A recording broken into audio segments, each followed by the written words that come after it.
Hello guys, welcome to my channel future study circle and this is Karishma. आज हम जो है 5 दिसंबर का जो है हिंदू जो है डिस्कस करने वाले हैं कि उसमें जो है क्या क्या एडिटोरियल में जो है आया है। थोड़ा सा हम जल्दी से डिस्कस कर लेते हैं कि क्या क्या आया हुआ है। तो चलिए आज की वीडियो हम शुरू करते हैं। तो पहले हम जो है ये वाला आर्टिकल डिस्कस करेंगे। तो ये वाला जो आर्टिकल है ये हमारा जो फार्मर्स के ऊपर आया है, वो जो हमारा प्रोटेस्ट चल रहा है उसके ऊपर है ये वाला भी। तो इसमें जो राइटर ने ये कहा है कि ये जो हमारा जो ये जो रैली हो एक बार जो रैली और हुई थी, जो किसान रैली हुई थी बरेली में हुई थी, तो उस जो कि 2016 में हुई थी। तो उसमें प्राइम मिनिस्टर ने ये कहा था कि वो जो फार्मर की इनकम है वो 2020 तक डबल कर देंगे। तो उसके लिए आपको पता ही होगा प्रधानमंत्री कितनी सारी जो है पॉलिसीज़ आई हैं, कितने सारे जो है प्रोग्राम्स अभी तक लॉन्च किए गए हैं इसी पर्पज़ के लिए कि वो जो फार्मर की इनकम डबल करनी है 2020 तक। ठीक है ना। तो इसी पर्पज़ से रिलेटेड जो है शायद ये वाली जो फार्म एक्ट जो है ये भी जो है अभी लॉन्च किया गया है। ठीक है ना। तो इसमें इसी की बात हो रही है कि जो है ये जो फार्म एक्ट लॉन्च किया गया है इसके ऊपर ही इस आर्टिकल में बात कही है कि जो प्रोटेस्ट हो रहा है वो क्यों हो रहा है। तो ये सारी बातें इस वाले फार्म एक्ट इस वाले आर्टिकल में। ठीक है ना। तो इसमें ये कहा है कि जो फार्म बिल जो अभी सितंबर 2020 में पास हुआ है इसमें जो है क्या क्या किया गया, इसमें लिबरलाइज़ किया गया एक्सेस टू एग्रीकल्चर मार्केट। तो और रिमूव किया गया है existing barriers to storage of agriculture produce facilitating contract farming. तो ये सारी चीज़ें कही गई हैं कि इस जो फार्म एक्ट जो है इसमें ये सब कुछ किया गया है। इस वजह से जो है अगर देखा जाए तो प्राइवेट प्लेयर्स को जो है ये ज़्यादा बढ़ावा दे रहा है।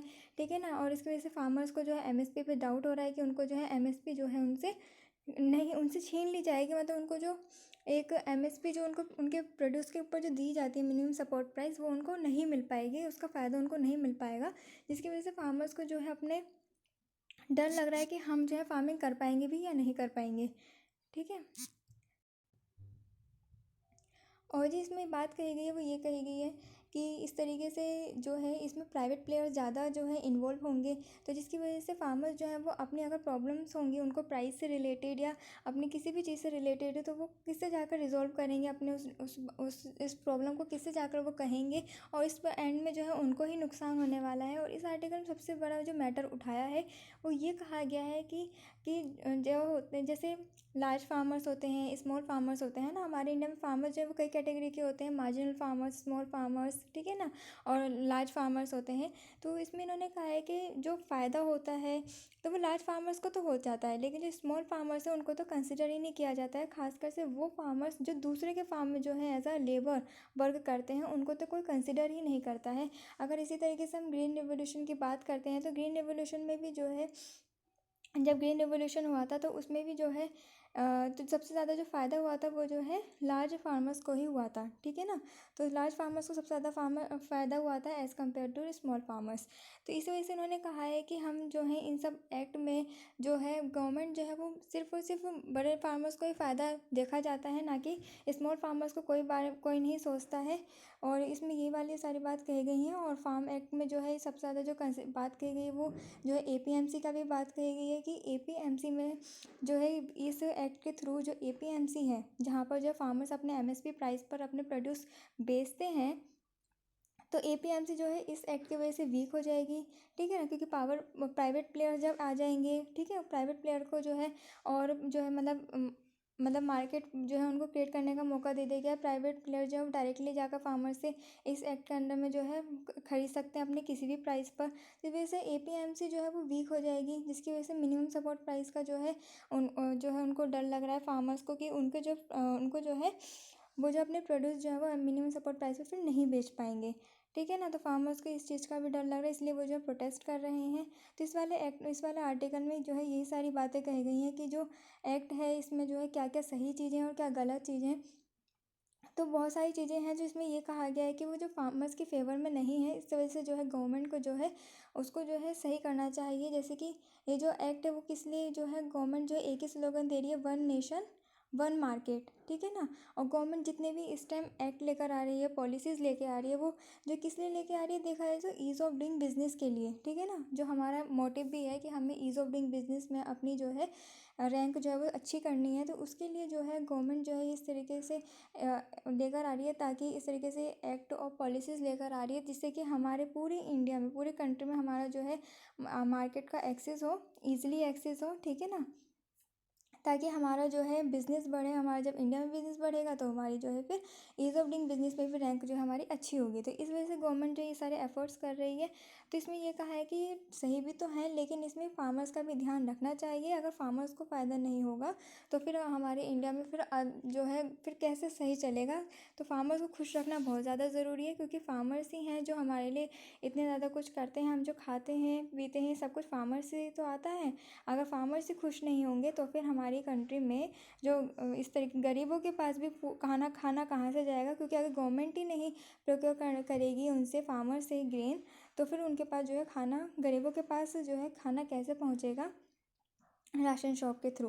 तो इस वजह से इस आर्टिकल में यही बात कही कि गवर्नमेंट को जो है फार्मर्स का ध्यान रखना चाहिए और उनको जो है चेंज करना चाहिए, क्योंकि इस एक्ट में बहुत सारी चीज़ें ऐसी हैं जो सही नहीं है।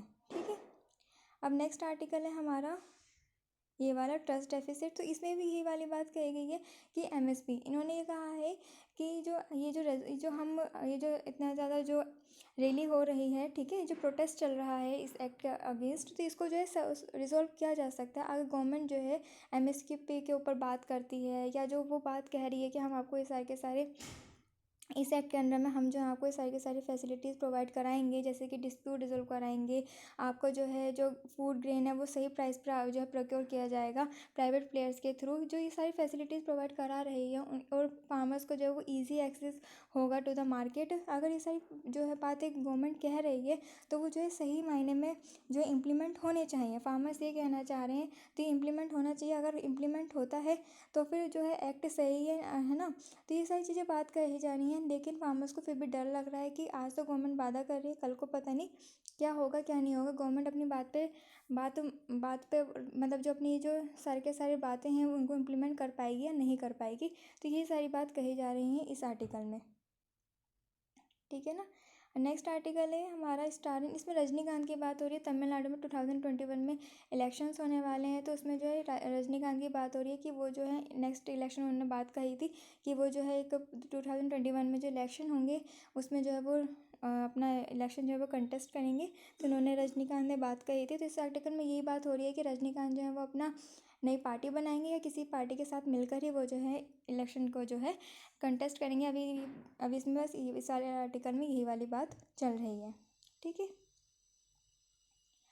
नेक्स्ट आर्टिकल है हमारा ये वाला। तो ये जो है हमारा उसके ऊपर है जो अभी हमारा जो है ऑर्डिनेंस जो चल रहा है, यूपी गवर्नमेंट ने जो हमारा अभी ऑर्डिनेंस जो हमारा पास किया है जिसका नाम है prohibition of unlawful conversion of religion ordinance 2020। ठीक है, तो इसमें जो है यही बात की गई है। राइटर ने ये कहा है कि ये जो ऑर्डिनेंस पास किया गया है ये जो है सही नहीं है। इस तरीके से जो डिस्ट्रिक्ट मजिस्ट्रेट को जो ज़्यादा पावर दी जा रही है दूसरे के लोगों में इंटरफेयर करने के लिए। शादी जो है वो एक दो लोगों का जो है डिसीज़न होता है, इसमें जो है किसी तीसरे इंसान को इंटरफेयर नहीं करना चाहिए, जो कि बात इलाहाबाद हाई कोर्ट ने भी कही है। इलाहाबाद हाई कोर्ट ने भी ये कहा है कि शादी जो है एक दो लोगों के जो है कंसेंट पे डिपेंड करता है। अगर दोनों जो है राजी है तो तीसरों को इसमें इंटरफेयर करने की बिल्कुल भी ज़रूरत नहीं है। और वैसे भी ये जो रिलीजन आ जाता है कि वो कन्वर्ट करें अपने आप को या ना करें, वो जो है उनकी पर्सनल चॉइस पे आ जाता है, जो कि अंडर आर्टिकल 21 आ जाता है। तो इस तरीके से जो फंडामेंटल राइट है, तो इस तरीके से अगर जो है स्टेट अगर उनके डिसीज़न में उनकी लाइफ में इंटरफेयर कर रहा है तो ये उनके फंडामेंटल राइट को वायलेट कर रहा है।